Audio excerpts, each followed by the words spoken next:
I'm going to ask just one personal favor here. And I don't do this often, but I do want you to, if you are going to pass along anything you hear in this next segment to a friend at the water cooler, I do ask that you listen to the next 7 or 8 minutes, because there are points of context that will come after the main bulk of it that are important. And if you pass it on without, you'll miss something important. So that's all I ask. If you're just listening, you got to get out of the car, you got to do whatever.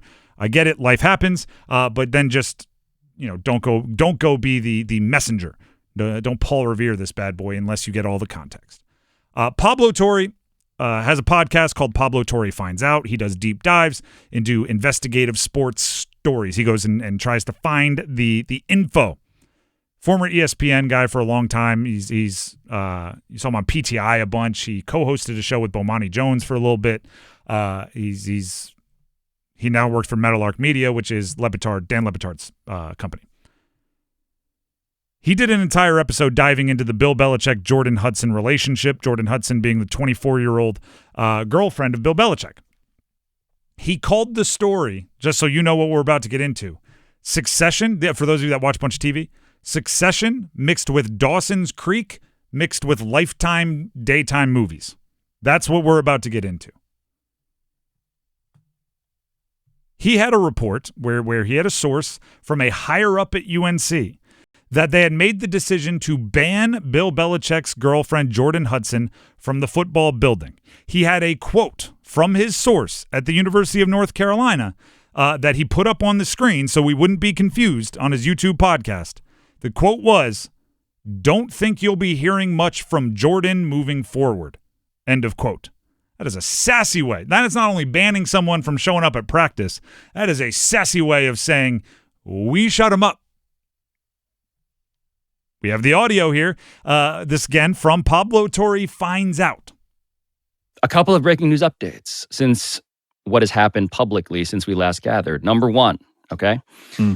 2 sources at the University of North Carolina tell me that there has been a decision, it was made last week, by the higher-ups inside the athletic department that had hired Bill Belichick to be the highest-paid public employee, not just coach, in the state of North Carolina at $10 million a year. And that decision was that Jordon Hudson is no longer allowed in the football building. Okay. She is not allowed on the football field. Mm-hmm.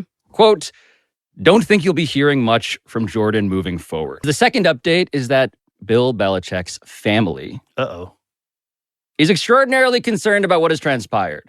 One Belichick family source told me, quote, "There is deep worry for how detrimental Jordon can be for not just North Carolina, but Bill's legacy, reputation, everything he has built and worked for over decades." End quote. In fact, the family has been digging into Jordon Hudson as well. Who buddy? Listen, the entire podcast, it's like 50 minutes long. There are a bunch of things that seem funny. Things like Hudson telling people that she picks out Bill's clothes for him.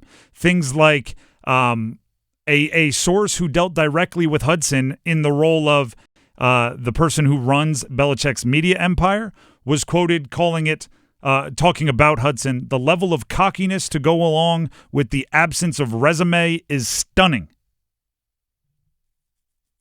There's a breakdown of how old she was when Belichick and her met on that airplane a bunch of years ago. It's a very detailed pod. But the part that rubs me the wrong way, and that's probably not the right metaphor to use here. The part that kind of gave me pause is when the family source that you heard Pablo Torre talking about is concerned about Bill, is looking into and digging into Jordon Hudson and her whatever the deal of her is. Because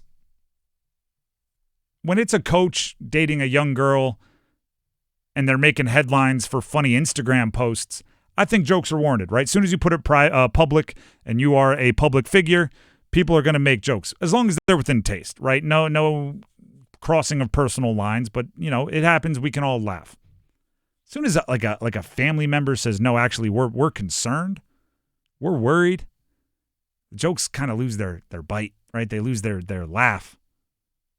Then it's like, oh, is there something going on here that's different than maybe what we think it is? And even if there's not, if a family member thinks there might be, this might be like a they need privacy and space situation. Now, I did say when we started this that there's a lot in that pod, and we were going to talk about it, but I asked that you listen all the way to the end just to make sure you had the full context. UNC did put out a statement today. So it was about 6 hours after the entire podcast by Pablo Torre was released. UNC put out a statement. I will read it for you.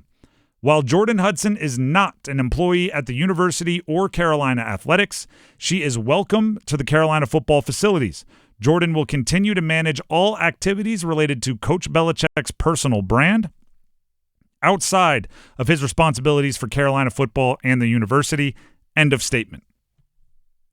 Now, if we were to look deeply into that, I think it would be A, noteworthy that she's not banned. B, noteworthy that they drew a straight, distinct line. They built a fence between Jordon Hudson working for Coach Belichick's personal brand and Jordon Hudson does not work for Carolina football and the university, which I think is interesting.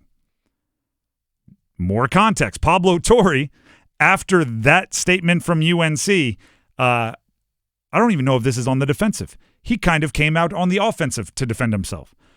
Two Twitter posts, x.com posts I have that I'll read for you from Pablo. Pablo said, P.S. UNC can now choose to describe or change its position on Jordon Hudson's involvement however it wishes.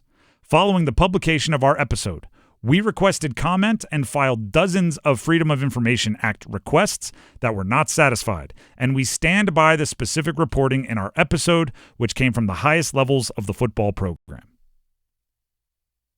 Second tweet from Pablo Torre.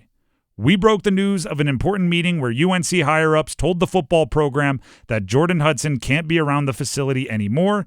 Many people around the team heard that message very clearly. You can decide who to trust in terms of how the PR spin goes from here. That's Pablo Torre on the offensive. That's him saying, your statement doesn't mean I was wrong. It means you are reacting to what I'm saying because someone is putting pressure on you. Yep, 100%. There are 115 days until UNC plays their first football game.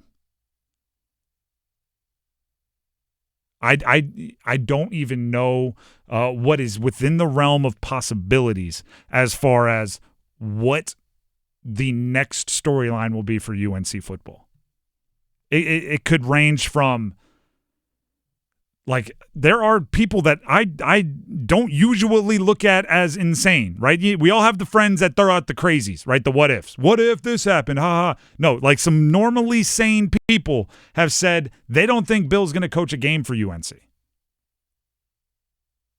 It could range from that to, if you told me they're the best defense in the ACC next year and Bill Belichick's calling the plays and he's running a team to the ACC championship, I think that's literally the range of possibilities over the next, 10 months of UNC football. It's amazing how this has come about involving Bill Belichick. Remember back years ago when Tom Brady, what was his trainer's name? Was it Alex Guerrero? Alex Guerrero. He wanted him in the facility to help with his training and all that stuff. And Bill's like, no, I don't want this guy around.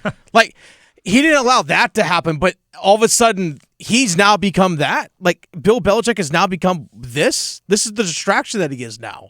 Like, he's allowed this to permeate involving his name, and he's attached to this brand of football and this school. And it was the least predictable thing on the planet. I know. That's the wild thing about all of this. And who knows how it impacts the football this upcoming year. If UNC comes out and stinks, guess what everyone's going to point right back to? This. You could tell me, I saw David Hale, who's a great ACC reporter, former Delaware Blue Hen, as am I. David Hale put out a list, and one of them was like, I don't know if this impacts football at all. And his line was, I just don't think that there's a UNC football player that is like, I don't think I'm going to watch film. Instead, I'm going to Google coach's name for the next 6 hours. Like, I don't know if it crosses over and impacts football.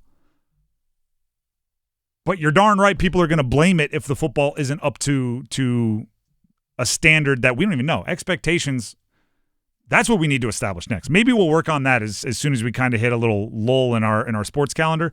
What in the heck is success for UNC football next year? What do you expect?